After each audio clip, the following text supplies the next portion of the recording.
ಆ, ಅದ್ವೈತ ಅದ್ವೈತ ಆಚಾರ್ಯರು ಇದಾರಲ್ಲ, ಹ್ಮ್ ಅವ್ರು ಯಾರು ಅಂದ್ರೆ ಭಗವಂತನ ಕೃಷ್ಣನ ಅವರು ಅವತಾರನೇ, ವಿಷ್ಣು ಅವತಾರ, ಮಹಾವಿಷ್ಣು ಅವತಾರ.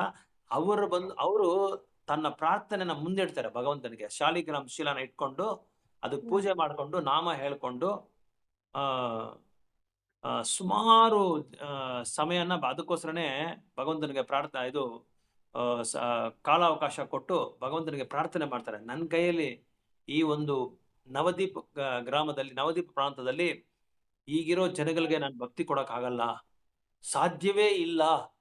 ಅಷ್ಟೊಂದು ಆ ಏನ್ ಹೇಳೋದು ಅದಕ್ಕೆ, ಅದಕ್ಕೊಂದು ವಾರ್ತೆನೇ ಇಲ್ಲ, ಅದಕ್ಕೊಂದು ಇದು ಪದನೇ ಇಲ್ಲ. ಕುಳುಗೆಟ್ಟು ಹೋಗ್ಬಿಟ್ಟಿರ್ತಾರೆ ಅಂತ ನಾವು ಕನ್ನಡದಲ್ಲಿ ಮಾತಾಡ್ತೀರಲ್ವಾ, ಹ್ಮ್ ಕುಳುಗೆಟ್ಟು ಹ್ಮ್ ಹೋಗ್ಬಿಟ್ಟಿದಾರಪ್ಪ ಇವ್ರನ್ನ ಇವ್ರನ್ನ ಕರೆಕ್ಟ್ ಮಾಡಕ್ಕೆ ಆಗಲ್ಲ ಅಂತ ನಾವು ಬೈತಾ ಇರ್ತೀರಲ್ಲ ಮಕ್ಕಳನ್ನ, ಹ್ಮ್ ಅಷ್ಟೊಂದು ಕುಳುಗೆಟ್ಟು ಹೋಗ್ಬಿಟ್ಟಿರುತ್ತೆ ಅವಾಗ. ಆಗ ಅದ್ವೈತ ಆಚಾರ್ಯ ಬಂದು ಪ್ರಾರ್ಥನೆ ಮಾಡ್ತಾರೆ ಆ ಚೈತನ್ಯ ಮಹಾಪ್ರಭುದ್ರ ಕೃಷ್ಣನ ಹತ್ರ. ನೀವೇ ಬಂದ್ರೇನೆ ಇವ್ರನ್ನ ಡೆಲಿವರಿ ಮಾಡಕ್ಕಾಗೋದು. ಈ ಪತಿತರನ್ನ ಪಾವನ ಮಾಡ್ಬೇಕಂದ್ರೆ ನಿಮ್ ಕೈಯಲ್ಲಿ ಮಾತ್ರ ಸಾಧ್ಯ, ಬೇರೆ ಯಾರ ಕೈಯಲ್ಲಿ ಆಗಲ್ಲ ಅಂತ ಅವ್ರು ಹೇಳಿದ್ದ ಒಂದು ಪ್ರಾರ್ಥನೆಗೆ ಅವ್ರಿಗೆ ಆನ್ಸರ್ ಕೊಡ್ತಾರೆ. ನಾನು ಖಂಡಿತ ಬರ್ತೀನಿ ಅಂತ ಹೇಳಿ ಕೊಡ್ತಾರೆ. ಇದು 3 ಬಾಹ್ಯವಾದ ಕಾರಣಗಳು. ಅದು ಇವರು ಕೃಷ್ಣ ಚೈತನ್ಯ ಮಹಾಪ್ರಭು ಅವತಾರ ತಗೊಂಡಿದ್ದಕ್ಕೆ. ಎರಡನೇದು ಅಂತರಂಗ ಕಾರಣಗಳು ಏನು ಅಂತ ಹೇಳಿದ್ರೆ, ಭಗವಂತ ರಾಧಾರಾಣಿ ಮಾಡೋ ಒಂದು ಮಾಧುರ್ಯ ಭಕ್ತಿನ, ಅದರದ್ದು ಮುಖ್ಯವಾದ ಗ್ರೇಟ್ನೆಸ್ ಏನು, ಅದರದ್ದು ಶ್ರೇಷ್ಠವಾದ ಒಂದು ಗುಣ ಏನಿದೆ ಅದರಲ್ಲಿ, ಅಂಥದ್ದೇನಿದೆ ಅವರು, ಅದು ರಾಧಾರಾಣಿ ಗ್ರೇಟ್ನೆಸ್ ಯಾವ ತರ ಇರುತ್ತೆ ಅಂತ ಅರ್ಥ ಮಾಡ್ಕೊಳ್ಳಕ್ಕೆ ಚೈತನ್ಯ ಮಹಾಪ್ರಭು, ಕೃಷ್ಣ ಬಂದು ಚೈತನ್ಯ ಮಹಾಪ್ರಭು ಅವತಾರ ತಗೊಂಡು. ಇದು ಅಂತರಂಗ ಕಾರಣ, ಮೊದಲನೇ ಅಂತರಂಗ ಕಾರಣ. ಎರಡನೇ ಕಾರಣ ಏನು ಅಂತ ಹೇಳಿದ್ರೆ, ಕೃಷ್ಣ ಅವನ ಮಾಧುರ್ಯವಾದ ಭಕ್ತಿ ಹೇಗೆ ಇರುತ್ತೆ ಅಂತ ಅರ್ಥ ಮಾಡ್ಕೊಳ್ಳೋಕ್ಕೆ ಕೃಷ್ಣ ಚೈತನ್ಯ ಮಹಾಪ್ರಭು ಬಂದರು. ಮೂರನೇದೇನೆಂದ್ರೆ, ಇದೆರಡು ಸ್ವಲ್ಪ ನೋಡಕ್ಕೆ ಒಂದೇ ತರ ಇರುತ್ತೆ, ಆದ್ರೆ ಸ್ವಲ್ಪ ಡಿಫ್ರೆಂಟ್ ಆಗಿದೆ. ಮೂರನೇದೇನೆಂದ್ರೆ, ರಾಧಾರಾಣಿ ಭಕ್ತಿ ಎಷ್ಟು ಮಾಧುರ್ಯವಾಗಿದೆ. ನಾನು ಎಕ್ಸಾಂಪಲ್ ನಿಮ್ಗೆ ಅವತ್ತು ಹೇಳಿದೆ, ಗುಲಾಬ್ ಜಾಮೂನ್ ಎಕ್ಸಾಂಪಲ್ ಹೇಳಿದೆ. ಈಗ ಗುಲಾಬ್ ಜಾಮೂನ್ ರಸಿಕರಿದಾರಲ್ಲ, ಅವ್ರಿಗೆ ರಸಗುಲ್ಲ ಬಗ್ಗೆ ಕೇಳಿದ್ರೆ ಅವ್ರಿಗೆ ಅರ್ಥ ಆಗಲ್ಲ, ಮೈಸೂರು ಬಗ್ಗೆ ಕೇಳಿದ್ರೆ ಅವ್ರಿಗೆ ಅರ್ಥ ಆಗಲ್ಲ. ಅರ್ಥ ಆಗುತ್ತೆ, ಏನು ಒಂದು ಎಕ್ಸ್ಪ್ಲನೇಷನ್ ಕೊಡ್ತಾರೆ, ಬಿಟ್ಬಿಡ್ತಾರೆ. ಆದ್ರೆ ನೀವು ಗುಲಾಬ್ ಜಾಮೂನ್ ಬಗ್ಗೆ ಕೇಳಿ ಅವ್ರನ್ನ, ಎಷ್ಟು ಚೀರ, ಎಷ್ಟು ಸಕ್ಕರೆ, ಎಷ್ಟು ಪಾಕತೆ ಹಾಕ್ಬೇಕು ಅದಕ್ಕೆ, ಜಾಮೂನ್ ಹೇಗೆ ಅದನ್ನ ಏನೇನಲ್ಲಿ ಬೇಯಿಸ್ಬೇಕು, ಅದಕ್ಕೆ ಆ ಜಾಮೂನ್ಗೆ ಏನೇನು ಹಾಕಬೇಕು, ಯಾಲಕ್ಕಿ ಹಾಕ್ಬೋದಾ, ಗೋಡಂಬಿ ಹಾಕ್ಬೋದಾ, ರೋಸ್ ಎಸೆನ್ಸ್ ಹಾಕ್ಬೋದಾ, ವೆನಿಲಾ ಎಸೆನ್ಸ್ ಹಾಕ್ಬೋದಾ, ಅದನ್ನ ಹೇಗೆ ಎಷ್ಟು ಚೀರ ಅದಕ್ಕೆ ಬೇಕಾಗುತ್ತೆ, ಆ ಜಾಮೂನ್ಗೆ ಎಷ್ಟು ಚೀರ ಇದ್ರೆ ಅದು ಹೋಗಿ ಒಳ ಅಬ್ಸರ್ವ್ ಆಗುತ್ತೆ. ಇದನ್ನೆಲ್ಲ ರಸಿಕ, ಅದು ತಮಿಳಲ್ಲಿ ರಸಿಚ್ಚಿ ಅವ್ನು ಒಂದು ವಿಲಕತ್ತ ಕುಡುಕ ಮುಡಿಯು ಅಂತ ಹೇಳ್ತಾರೆ. ಅದನ್ನ ಅಷ್ಟು ಆಳವಾಗಿ ಅದಕ್ಕೆ ಅವ್ರ ಕೈಯಲ್ಲಿ ಉಲ್ಲೇಖನ ಕೊಡಕ್ಕಾಗುತ್ತೆ ಆ ಜಾಮೂನ್ ಬಗ್ಗೆ. ಅದು ರಾಧಾರಾಣಿ ಭಕ್ತಿ. ಅವ್ರ ಕೈಯಲ್ಲಿ ಮಾತ್ರನೇ ಆಗುತ್ತೆ. ಜಾಮೂನ್ ತಿನ್ನೋರ ಕೈ, ಆ ಜಾಮೂನ್ ತಿನ್ನೋ ರಸಿಕರಿರ್ತಾರಲ್ಲ, ಪ್ರಿಯರು, ಆ ಪ್ರಿಯರಿಗೆ ಮಾತ್ರನೇ ಅದ್ರ ಬಗ್ಗೆ ಗೊತ್ತಾಗುತ್ತೆ, ಅದ್ರ ಮಾಧುರ್ಯ ಗೊತ್ತಾಗುತ್ತೆ. ಬೇರೆಯವ್ರ ಬಗ್ಗೆ ಗೊತ್ತಾಗಲ್ಲ. ಬೇರೆಯವ್ರಿಗೆ ಅದನ್ನ ಅಷ್ಟು ಹೇಳಿ ಇದಕ್ಕೆ ಹೇಳಕ್ಕಾಗಲ್ಲ. ಜಾಮೂನ್ ಎಷ್ಟು ಮೃದುವಾಗಿರುತ್ತೆ, ಸ್ಪೂನಲ್ಲಿ ಹಿಂಗೆ ತಗೊಂಡ್ರೇನೆ ಹಂಗೆ ಅದು ಇದು ಎಷ್ಟು ಮೃದುವಾಗಿರುತ್ತೆ, ಅದು ಹೊಡೆದೋಗ್ಬಿಡುತ್ತೆ, ಪೀಸ್ ಪೀಸ್ ಆಗಿಬಿಡುತ್ತೆ. ಇದನ್ನೆಲ್ಲ ಅವ್ರ ಕೈಯಲ್ಲಿ ಮಾತ್ರನೇ ವಿವರಣೆ ಕೊಡಕ್ಕಾಗತ್ತೆ. ಇದು ರಾಧಾರಾಣಿ ಮಾಧುರ್ಯವಾದ ಭಕ್ತಿ. ಸೊ ಇದು ಮೂರನೇ ಒಂದು ಕಾರಣ. ಬೇರೆ ಏನಾದ್ರು ಡೌಟ್ಸ್ ಇದೆಯಾ, ಬೇರೆ ಏನಾದ್ರು ಪ್ರಶ್ನೆಗಳಿದೆಯಾ? ಈಗ ನಿಮ್ಮೆಲ್ಲರಿಗೂ ಇನ್ನೊಂದು ಕ್ಲಾರಿಫಿಕೇಶನ್ ಏನು ಅಂತ ಹೇಳಿದ್ರೆ, ಈ ಚೈತನ್ಯ ಚರಿತಾಮೃತನ ಒಂದೊಂದು ಅಧ್ಯಾಯನೂ ಎಕ್ಸ್ಪ್ಲೈನ್ ಮಾಡ್ಕೊಂಡು ಹೊರಟೋಗ್ಲಾ, ಇಲ್ಲ ಒಂದೊಂದು ಶ್ಲೋಕನೂ ಎಕ್ಸ್ಪ್ಲೈನ್ ಮಾಡ್ಕೊಂಡು ಹೋಗೋಣ? ಯಾವ ತರ ಮಾಡೋಣ, ಒಬ್ಬೊಬ್ಬರು ಹೇಳಿ. ಒಂದೊಂದು ಶ್ಲೋಕ ಪ್ರಭು. ಒಂದೊಂದು ಶ್ಲೋಕನೂ ಎಕ್ಸ್ಪ್ಲೈನ್ ಮಾಡೋಣ ಅಂತೀರಾ? ಹಾ ಪ್ರಭು. ಹೌದು ಪ್ರಭು. Okay, right. ಸೊ ಎಲ್ರಿಗೂ ಒಪ್ಪಿಗೆನೇ ಅದು ಅಲ್ವಾ? ಓಕೆ, ಗೋಕುಲ್ ಪ್ರಭು మీరేమంటారు? శ్లోకన పోతాం ప్రభు, మెల్లగా ఒకటే చూసుకొని పోతాం. Okay okay. సో ఈ పొద్దు మనము బలరాముని యొక్క, నిత్యానంద ప్రభు యొక్క 5 రూపాల గురించి మనం మాట్లాడినాము. సో నెక్స్ట్ మనం ఏం చేస్తామంటే అద్వైతాచార్యుల గురించి మనం మాట్లాడతాం. సో దీన్ని మాట్లాడక ముందర మనము ఒకటి ఏం అర్థం చేసుకోవాలంటే, ఈ యొక్క ఆదిలీల యొక్క సంపూర్ణమైన వివరణ ఏమి అంటే, ఫస్ట్ శ్లోకాలు ఉంది కదా 6 వస్తువులు, దాన్ని మీరు బాగా జ్ఞాపకం చేసుకోవాలా. ఎవరైనా చెప్తారా 6 శ్లోకాలు? ఫస్ట్ ఆ మొదటి 6 వస్తువుల గురించి 6 వ్యక్తుల గురించి మనం మాట్లాడుతాం కదా. ఫస్ట్ శ్లోక ಒಂದೇ ಹೇಳಿ ಮಾತಾಜಿ, ಹೇಳಿ ಮಾತಾಜಿ. ಗುರುಗಳ ಬಗ್ಗೆ ಪ್ರಭು. ನಿಧಾನಕ್ಕೆ ಹೇಳಿ. ನೀವ್ ಹೇಳೋ ರೀತಿ ಹಿಂಗಿರ್ಬೇಕಂದ್ರೆ ಅವ್ರ ಜನ್ಮದಲ್ಲಿ ಮರಿಬಾರ್ದು ಇಲ್ಲಿರೋರು. ಅರ್ಥ ಆಯ್ತಾ? ಗುರು ಫಸ್ಟ್ ಬಂದ್ಬಿಟ್ಟು ಗುರುಗಳ ಬಗ್ಗೆ ಪ್ರಭು. ಹಾ, ಭಗವಂತನ ಭಕ್ತರ ಬಗ್ಗೆ. ಓಕೆ ಮೂರನೇದು ಬಂದ್ಬಿಟ್ಟು ಈಶ್ವರ ಭಗವಂತನ ಬಗ್ಗೆ. Okay, very good. ಹಾ, ನಾಲ್ಕನೇದು ಬಂದ್ಬಿಟ್ಟು ಅವತಾರಗಳು ಪ್ರಭು. ಯಾರ ಅವತಾರದ್ದು? ಚೈತನ್ಯ ಪ್ರಭು, ನಿತ್ಯಾನಂದ ಪ್ರಭು. ಓಕೆ, ಅಲ್ಲಿ ಐದನೇದು ಬಂದ್ಬಿಟ್ಟು ಸೃಷ್ಟಿ ಮಾಡೋದು ಪ್ರಕಾಶ. ಹಾ, ಆರನೇದು ಬಂದ್ಬಿಟ್ಟು ಭಗವಂತನ ಶಕ್ತಿ ಗುಡ್, ಶಕ್ತಿಗಳ ಬಗ್ಗೆ. Very good, right. ಬೇರೆ ಯಾರಾದ್ರೂ ಹೇಳ್ತೀರಾ ಅದ್ರ ಬಗ್ಗೆ?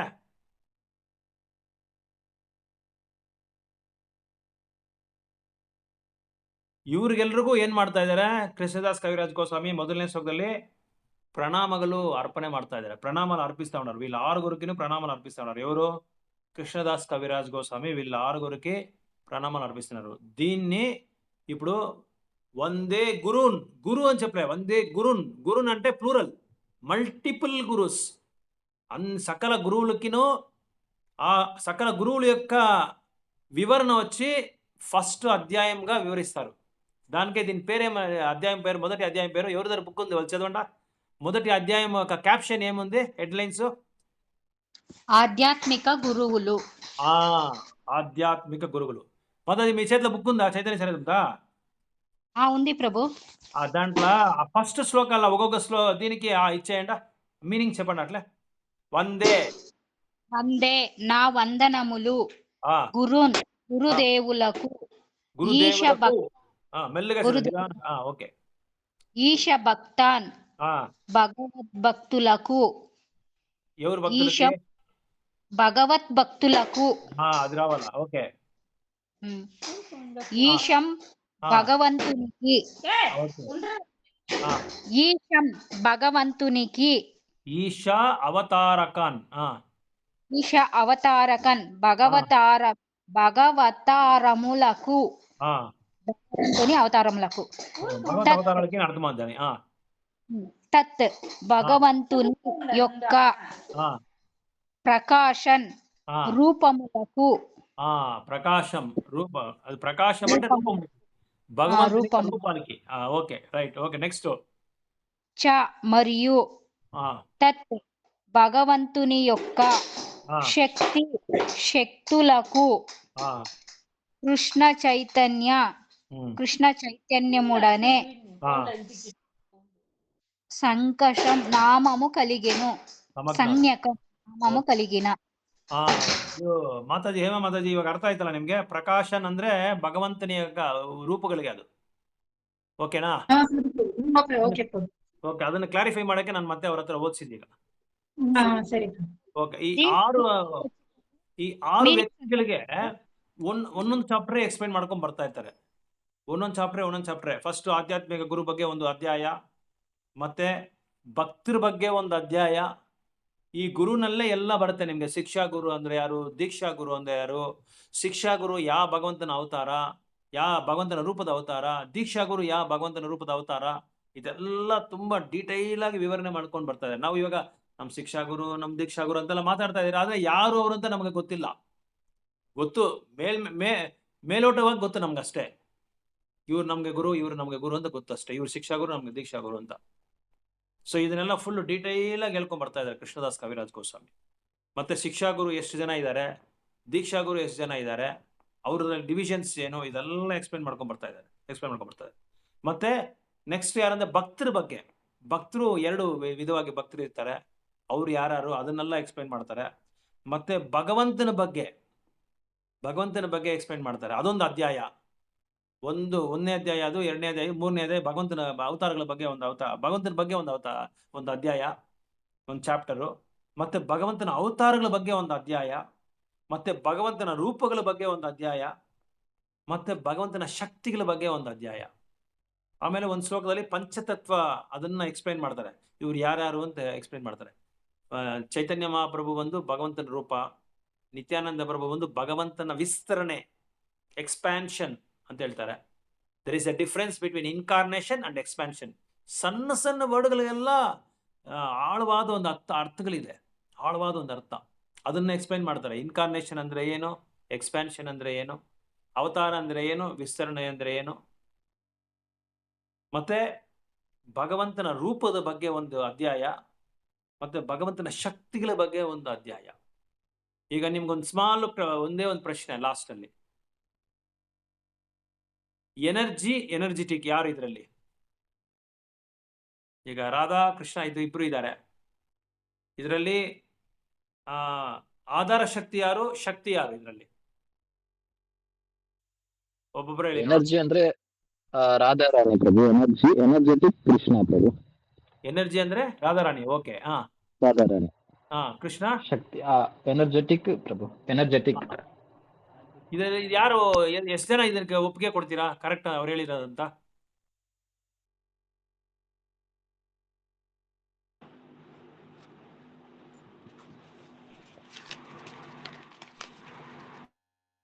అర్థ ఆಯ್ತಾ ప్రశ్న? అర్థ ಆಯ್ತಾ ఎల్రిగూను? తెలుగులో చెప్పండి ప్రభు. Okay right. ఇప్పుడు రాధారాణి శక్తినా కృష్ణ శక్తినా, లేకపోతే ఆ శక్తికి ఆధారం ఎవరు? శక్తి ఆధారం ఎవరు, శక్తి ఎవరు? ఇప్పుడు ఎగ్జాంపుల్ చెప్తాను. సూర్యుడు ఉన్నాడు, సూర్యుడి నుంచి ఏమొస్తుంది మనకి? వెలుగు వస్తుంది. ఏమొస్తుంది? వెలుగు వెలుగు వెలుగు వస్తుంది. ఏమొస్తుంది? కిరణాలు కిరణాలు వేడి వస్తుంది ప్రభు, వేడి. సో సూర్యుడి నుంచి మనకి వెలుగు వస్తుంది, వేడిమి వస్తుంది. సో వెలుగు, వేడిమి, సూర్యుడు వీళ్ళందరూ ఒకటేదనే? ఒకటే. అంటే సూర్యుని ఇంకానే వీళ్ళు వచ్చేది. అట్లా రాధాకృష్ణాల శక్తి ఎవరు, శక్తిమాన్ ఎవరు? శక్తి ఎవరు, శక్తిమాన్ ఎవరు? అంటే రాధారాణి భగవంతుని హ్యాదిని శక్తి కదా, భగవంతునిగానే కదా రాధారాణి శక్తి. ఇద్దరు ఒకటే కదా ప్రభు? ఇద్దరు ఒకటే. అయితే దీంట్లో శక్తి ఎవరు, శక్తిమాన్ ఎవరు? శక్తి భగవంతుడు. శక్తిమాన్ కృష్ణ, శక్తి రాధారాణి. అదే కరెక్ట్. ఓకే, అది కరెక్ట్, రైట్.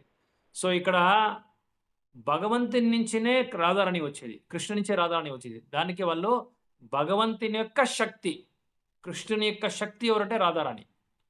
సో ఆ శక్తికి శక్తిమాన్ ఎవరంటే భగవంతుడే, కృష్ణుడే. అంటే సూర్యుడికి మనం కంపేర్ చేస్తే సూర్యుడు శక్తి, సూర్యుడు వచ్చి శక్తిమాను. ఆ శక్తిమాన్ నుంచి ఏమొస్తుందంటే వెలుగు, తర్వాత మనకి వేడి, రెండు వస్తుంది. అది వచ్చి శక్తి. శక్తిమాన్ నుంచి శక్తి వస్తుంది. దీన్ని మనం బాగా అర్థం చేసుకోవాలి. సో ఇక్కడ ఇప్పుడు కృష్ణుని ఇంకానే రాధారాణి వచ్చింది. రాధారాణి ఎందుకోసం వాళ్ళు రాధారాణిగా విస్తరణ చేసుకుంటారు? కృష్ణుని వేరే పని లేదా కదా? ఎందుకోసం రాధారాణిగా వాళ్ళు విస్తరణ చేసుకుంటారు వాళ్ళు? కృష్ణుడు ఇది మన కోసమే కదా ప్రభు. అదే ఇప్పుడు భౌతికంలో అష్ట కష్టాలు పెడతా ఉంటాము, మాయలా పుడతా ఉంటాము. మనము జన్మ కర్మ, ఈ జననము, సచ్చేది, పుట్టేది, మరణం నుంచి తెలుసుకోకుండా కష్టాలు పడుతూ ఉంటారు అనేసి హరినామం ప్రేమ పంచాలనే దానికోసం వాళ్ళు రాధారాణిగా అవతరించి చైతన్య మహాప్రభుగా తీసుకొని వాళ్ళు మన కోసము హరినామం ఇచ్చేదానికి అవతరించారు కదా ప్రభు. కరెక్ట్, మీరు చెప్పిందంతా కరెక్ట్. నేను అడిగే ప్రశ్న ఏమంటే, కృష్ణునికి ఎందుకోసం రాధారాణి, రాధాకృష్ణ ఇద్దరు ఒకటే అయితే కృష్ణుడు ఎందుకు రాధారాణిగా విస్తరణ చేసుకోవాలా?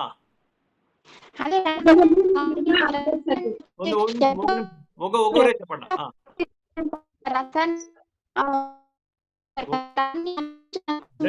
ವಾಯ್ಸ್ ಬ್ರೇಕ್ ಆಯ್ತಾ? ನೀವು ಹೇಮಾವತಿ ನೀವ್ ಹೇಳಿ. ಪ್ರಭು ರಾಧಾರಾಣಿಯ ಅದೇ ಮಾಧುರ್ಯ ಪ್ರೇಮನ ಅನುಭವಿಸೋದಕ್ಕಾಗಿ ಅವರು ಎಕ್ಸ್ಪ್ರೆಷನ್ ಮಾಡ್ಕೊಂತಾರೆ ಪ್ರಭು. ಎಕ್ಸ್ಪ್ಲೇನ್ ಮಾಡ್ಕೊಂಡಿರೋದು ಕರೆಕ್ಟ್, ಬಟ್ ಅವ್ರು ಏನಕ್ಕೋಸ್ಕರ ವಿಸ್ತರಣೆ ಮಾಡ್ಕೊಂಡಿರೋದು ಅಂತ ನಾನು ಕೇಳ್ತಾ ಇದ್ದೀನಿ. ಬೇರೆ ಯಾರಾದ್ರು ಆ ಪ್ರಶ್ನೆ ಉತ್ತರ ಕೊಡೋಕ್ಕಾಗತ್ತಾ? ಬೇರೆ ಆವಾಗ್ಲೇನೆ ನೀವು ಉತ್ತರ ಕೊಟ್ರಿ, ಮತ್ತೆ ಈಗ ಮರ್ತ್ಬಿಟ್ರಿ ನೀವು. ಅದು ಯಾರೋ ಒಬ್ರು ಉತ್ತರ ಕೊಟ್ರು ಅದಕ್ಕೆ. ಕೃಷ್ಣ ರಾಧಾರಾಣಿ ಇಬ್ರು ಒಂದೇ ಅಲ್ವಾ, ಏಕಾತ್ಮ ಇಬ್ರು ಒಂದೇ. ಆದ್ರೆ ಏನಕ್ಕೆ ಕೃಷ್ಣ ಏಕಾತ್ಮ ಯಾಕೆ ವಿಸ್ತರಣೆ ಮಾಡ್ಕೊಬೇಕಲ್ವಾ? ಸುಮ್ಮನೆ ನಮ್ಮನ್ನು ಕನ್ಫ್ಯೂಸ್ ಮಾಡ್ತಾರೆ ಕೃಷ್ಣ, ಹೌದಾ ಇಲ್ವಾ? ರಾಧಾರಾಣಿ ಅಪಿಯರೆನ್ಸ್ ಡೇ ದಿನ ಎಷ್ಟು ಜನ ಕ್ಲಾಸ್ ಕೇಳಿದ್ದೀರಾ? ಎಷ್ಟು ಜನ ಕ್ಲಾಸಲ್ಲಿ ಕೂತ್ಕೊಂಡು ಕ್ಲಾಸ್ ಕೇಳಿದ್ದೀರಾ? ಗೋಕುಲ್ ಪ್ರಭು, చాలా సింపుల్ ఆన్సర్ ఇది. ಗೋಕುಲ್ ಪ್ರಭು వ్యాపార కస్టమర్ వచ్చినారేమో. ಬೇರೆ ಹೇಮ మాతాజీ మీరు చెప్పకైతుందా? మునలక్ష్మి మాతాజీ లీలా చేసేటప్పుడు లీలా మేడం. ఎలాంటి లీల, దేనికోసం వాళ్ళు లీల చేయాలి రాధారాణిగా? మీరు చెప్తా ఉండేది అన్నీ కరెక్టే. అందరూ ఇప్పుడు రాగిణి మాతాజీ చెప్పింది కరెక్టు, ಹೇಮ మాతాజీ ಹೇಳಿದ್ದು ಕರೆಕ್ಟು, మీరు చెప్పింది కరెక్టే. మాధుర్య లీల. మాధుర్య లీల ఓకే. ఇంకోటి ఆ. ముఖ్యమైన ప్రధానమైన ఒక కారణం ఏమి అంటే కృష్ణుడు ఎవరేమో ఆన్సర్ ఇచ్చరే, బావ బావా బావా ಅದು ಕರೆಕ್ಟ್ ರಾಧಾರಾಣಿಯ ಬಾವ ಪ್ರಭು. ಬಾವಾ ಓಕೆ, ಅದು ಕರೆಕ್ಟ್, ಎಲ್ಲ ಕರೆಕ್ಟೇ. ನನ್ನ ಪಾಯಿಂಟ್ ಏನಂತ ಹೇಳಿದ್ರೆ ಕೃಷ್ಣ ಯಾಕೆ ರಾಧಾರಾಣಿಯಾಗಿ ವಿಸ್ತರಣೆ ಮಾಡ್ಕೊಂಡು, ಇದೆಲ್ಲ ನೀವು ಕರೆಕ್ಟ್, ಇದು ಎಲ್ಲ ರೀಸನ್ಸೇ, ಮುಖ್ಯವಾದ ರೀಸನ್ಸೇ. ಇನ್ನೊಂದು ಏನಂದ್ರೆ ಕೃಷ್ಣನ ಹಲಾದಿನಿ ಶಕ್ತಿ ಅಂತ ಯಾರೋ ಒಬ್ರು ಆವಾಗಲೇ ಹೇಳಿದ್ರು. ಹಲಾದಿನಿ ಶಕ್ತಿ, ಹಲ್ಲಾದ ಅಂದ್ರೆ ಆನಂದ ಕೊಡೋ ಶಕ್ತಿ ಅಂತ ಅರ್ಥ. ಕೃಷ್ಣ ಯಾವಾಗ್ಲೂ ಆನಂದವಾಗಿರ್ಬೇಕು ಅಂತ ಹೇಳಿದ್ರೆ ಕೃಷ್ಣ ಏನ್ ಮಾಡ್ತಾರೆ, ಕೃಷ್ಣನ ರೂಪದಲ್ಲಿ ಆನಂದ ತಗೊಳ್ಳಲ್ಲ ಅವರು. ರಾಧಾರಾಣಿಯಾಗಿ ವಿಸ್ತರಣೆ ಮಾಡ್ಕೊಂಡು ಅಲ್ಲಿ ಸಂತೋಷನ ಅನುಭವಿಸ್ತಾರೆ. ಅರ್ಥ ಆಯ್ತಲ್ಲ ಈಗ ನಾನು ಹೇಳಿದ್ದೆ ನಿಮ್ಗೆ? ఆనందము అనుభవించదు. ఆనందాన్ని అనుభవించాలా అంటే మనం ఏం చేస్తాం? ఎప్పుడు ఇంట్లోనే కూర్చో ఉంటాం కదా. అప్పుడు ఎప్పుడైనా మనకేమైంది, సండే కానీ 15 దినాలకో 10 నెలలకు ఒకసారి మనమేమే ఆనందంగా ఉండాలప్ప అని చెప్పి మనం ఏం చేస్తాం? ఇంట్లోనే ఉంటాం ఆనందాన్ని. ఇంట్లో ఆనందాన్ని పెంచుకోవడానికి లేదు. ఎవరితో ఫ్రెండ్స్ ఇంటికి పోతామో, లేదా డివోటీస్ ఇంటికి పోతామో, వాళ్ళ దగ్గర మాట్లాడతాము, వాళ్ళ దగ్గర మనం సంతోషాన్ని అనుభవించగల దీనికోసం మనము ఇక్కడ ఇంటిగా ఒక గృహస్థుడిగా ఉండి మళ్ళా వేరే రూపంలో వేరే భావంతో పోతాం. ఇప్పుడు ఎవరు చెప్పి భావం, మంచి భావం అని చెప్పి ఏమామాది చెప్పి అట్లా. సో ఇక్కడ కృష్ణుడు చైతన్య ఇది ముఖ్యంగా ఏమంటే హ్లాదిని శక్తి, భగవంతుని యొక్క హ్లాద అంటే ప్రహ్లాద అంటే ఏమే? నమస్తే నరసింహాయ ప్రహ్లాద లాద దాయన అంటే ఏం అర్థము? ఆ నరసింహునికి నేను నమస్కారం చేస్తాను. నరసింహుడు వచ్చి ప్రహ్లాదునికి సంతోషం ఇవ్వడానికి వస్తాడు అని చెప్పి దాంట్లో అర్థం. ప్రహ్లాద అంటే ప్రహ్లాదునికి హ్లాదాన్ని ఇచ్చేది, ఆనందాన్ని ఇచ్చేది. అందుకే కృష్ణుడు రాధారాణిగా విస్తరణ చేసుకొని ఆనందాన్ని అనుభవించేదానికి రాధారాణిగా విస్తరణ చేసుకుంటాడు. సో అది ఒక శక్తి, ఆనంద శక్తి, దాని పేరు హ్లాదిని శక్తి. సో అదేలాగా ఇంకొకడు బలరామునిగా ఇంకొక శక్తిగా విస్తరణ చేసుకుంటాడు. అక్కడ ఎందుకోసం అక్కడ విస్తరణ చేసుకుంటాడు అంటే ఎలాంటి భక్తి రూపంలో ఎట్లా సేవ చేయాలా భగవంతునికి, భక్తిగా, అది సంధిని శక్తి అని చెప్పి దాని పేరు. ఆ సంధిని శక్తిగా బలరాముడిగా విస్తరించేసుకొని భగవంతుడు ఉన్నాడంటే భక్తులు ఎట్లా సేవ చేయాలా వాళ్ళకి, దాన్ని ప్రదర్శించడానికే భగవంతుడు బలరాముడిగా తీసుకుంటాడు. ఓకే, హరే కృష్ణ. వేరే ఏమైనా డౌట్స్ ఉందా? స్టాప్ చేస్తాం ఇప్పుడు.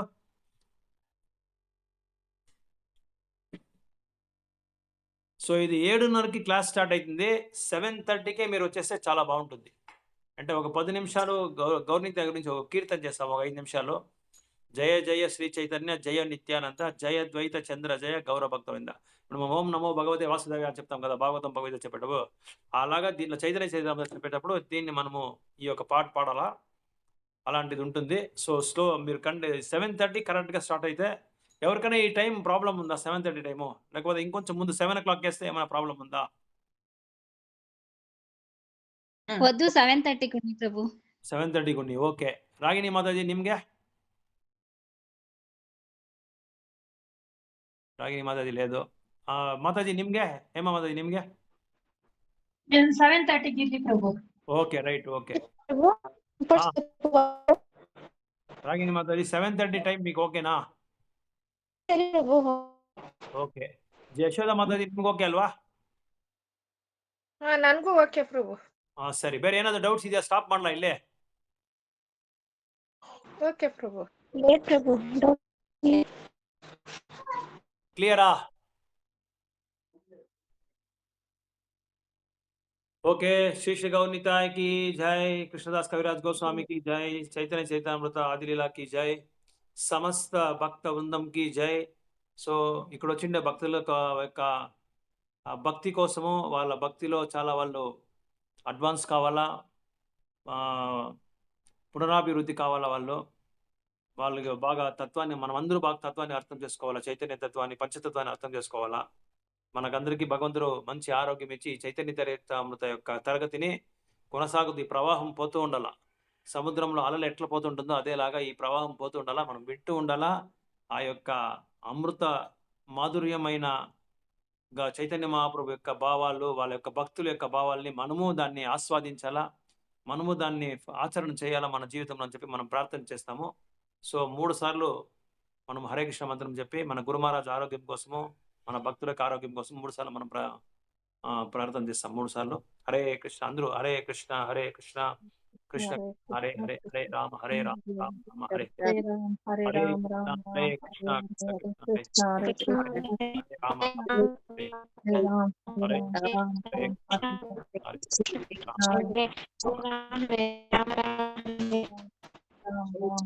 హరే హరే వాంఛాకల్పతరుభ్యశ్చ కృపా సింధుభ్యో చ పతితానాం పావనేభ్యో వైష్ణవేభ్యో నమో నమః. హరే కృష్ణ. దండవాద్ ప్రణామ్స్ అందరికీ, పెద్దకోటి నమస్కారాలు. హరే కృష్ణ.